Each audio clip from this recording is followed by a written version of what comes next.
একটাই বন্ধ করবেন, না হলে আপনাকে গদি ছাড়তে হবে। এখন আপনি কি করবেন, এখন আপনার সম্পূর্ণ ব্যক্তিগত ব্যাপার।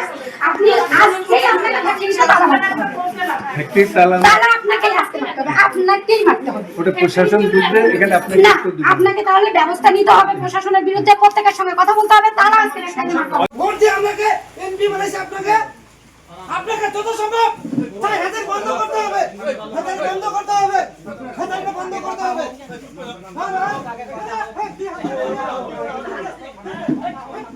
জন্ডিস ইস্যুতে এবার ক্ষোভের মুখে সাংসদ। ঘটনাটি ঘটেছে রাজগঞ্জের চেকরমারি গ্রামে।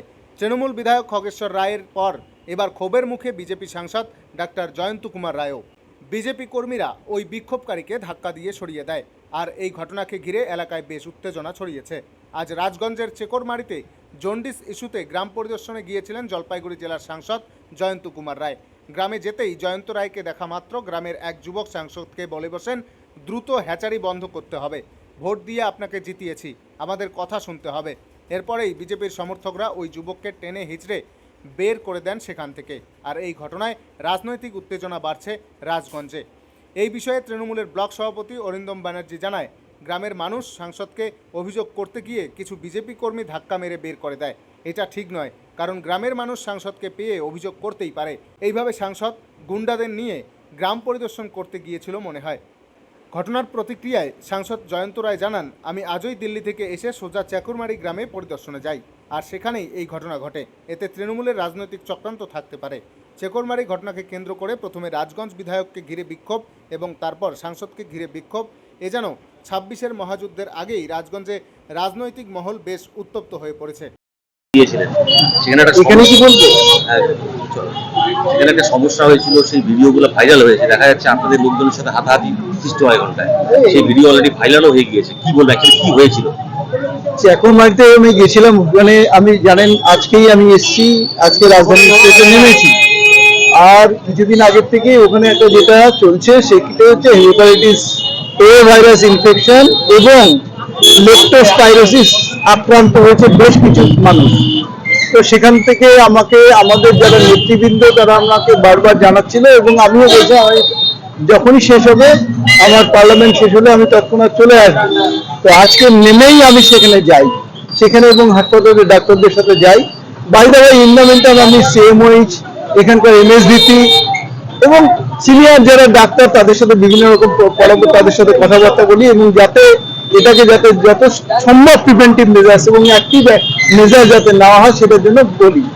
এবং সেটাই আমি দেখতে গেছিলাম, সামনাসামনি গিয়ে ওখানে একদম ডাইরেক্ট গিয়ে কথা বলতে গেছিলাম। সেই সময় দুই একজন লোক একটু অন্যরকম আচরণ করছিল, কিন্তু তারা বুঝতে পারেনি যে আমি তাদের সাহায্যে মানে তাদের পাশে থাকার জন্যই তাদের সাথে তাদের ইয়েতে গেছিলাম। তাদের চাইছিলাম যে তারা আমাকে সাহায্য করুক, যে এই ব্যাপারটা পুরোটা যাতে মানে মানুষের উপকার হোক এবং সেখানকার মানুষের উপকারে তারা আমাকে সহযোগিতা করুক এবং আমিও তাদের আমার যতটুকু লিমিটেড নলেজ আছে সেটা দিয়ে তাদেরকে আমি চেষ্টা করি এবং ডাক্তারদের সাথে বা এখানকার সরকারের যে প্রশাসনিক যারা আধিকারিক আছে তাদের সাথে সমন্বয় করে যারা সমস্যা কিছু আপনাদের লোক ছিল। আমি জানি না, আমি আসলে এত কিছু জানি না। আমি গেছি আমাদের লোক যদি নাকি ওখানে একটা নিশ্চয়ই রাজনৈতিক কোনো একটা রং দেওয়ার চেষ্টা করছিল। আমাদের জলপাইগুড়ির সাংসদ তিনি গিয়েছিলেন ওখানে চেকরমারিতে, এবং ওখানে রিপন রায় বলে একটি ছেলে, সে ওই সন্ন্যাসীকাটা অঞ্চলেরই ছেলে, উনি সেই ছেলেটি গিয়ে সাংসদ মহাশয়কে বলেন যে ওখানকার মানুষের যেটা ডিমান্ড, যে হয়তো হ্যাচারি থেকে এই জিনিসটা ছড়াচ্ছে, একটু তদন্ত করে আপনি ব্যবস্থা করেন, আপনি একটু সাংসদ, আপনি ব্যবস্থা করেন এটা বন্ধ করা।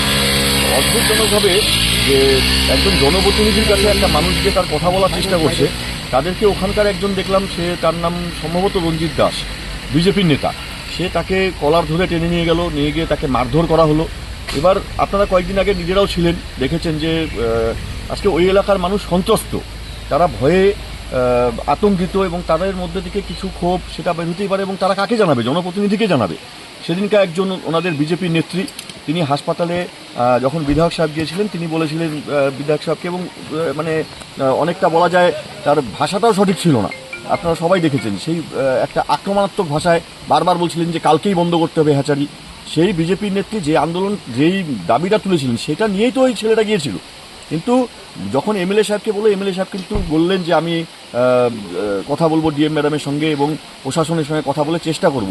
সাংসদ সাহেব তো কিছু বললেনই না, উল্টো নিজের লোকজনকে দিয়ে যে আবেদন করতে গেছিল তাকে গায়ে হাত তুলে ধাক্কা মেরে ফেলে পিটানো হলো।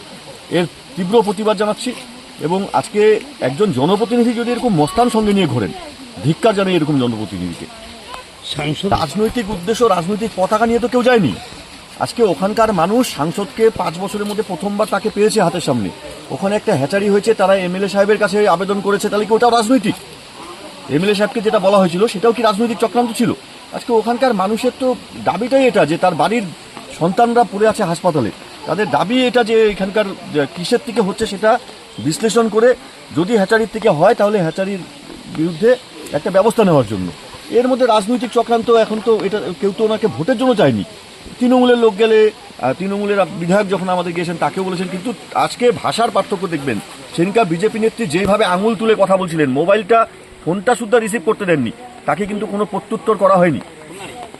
কিন্তু আজকে সাংসদকে তিনি বসে আছেন, আমরা যেটা দেখলাম ভিডিওতে, সেই ছেলেটা গিয়ে ভদ্র মতন বলছিল যে আপনাকে তো ভোট দেওয়া হয়েছে, ভোট দিয়ে সাংসদ বানানো হয়েছে, এই সমস্যা হচ্ছে, এটা ধীরে ধীরে গোটা সন্ন্যাসিকাটা ছড়িয়ে পড়তে পারে, আপনি এটা বন্ধ করার ব্যবস্থা করুন। এই আবেদনটা যদি রাজনৈতিক দেখেন, সাংসদ যদি এই আবেদনটাকে রাজনীতি দেখেন এবং এই যে আবেদন মানুষের কাকুতি, তার মধ্যে উনি যদি রাজনীতি খুঁজে পান, এর থেকে দুর্ভাগ্যের আর কিছু নেই। যে যেখানে ঘরের মানুষ অসুস্থ হয়ে পড়ে আছে সেখানে সাংসদ রাজনীতি করছে, তাহলে উনি কি রাজনীতি করতেই ওখানে গেছেন? যদি সামনে ভোট না থাকলেও উনি হয়তো যেতেন না।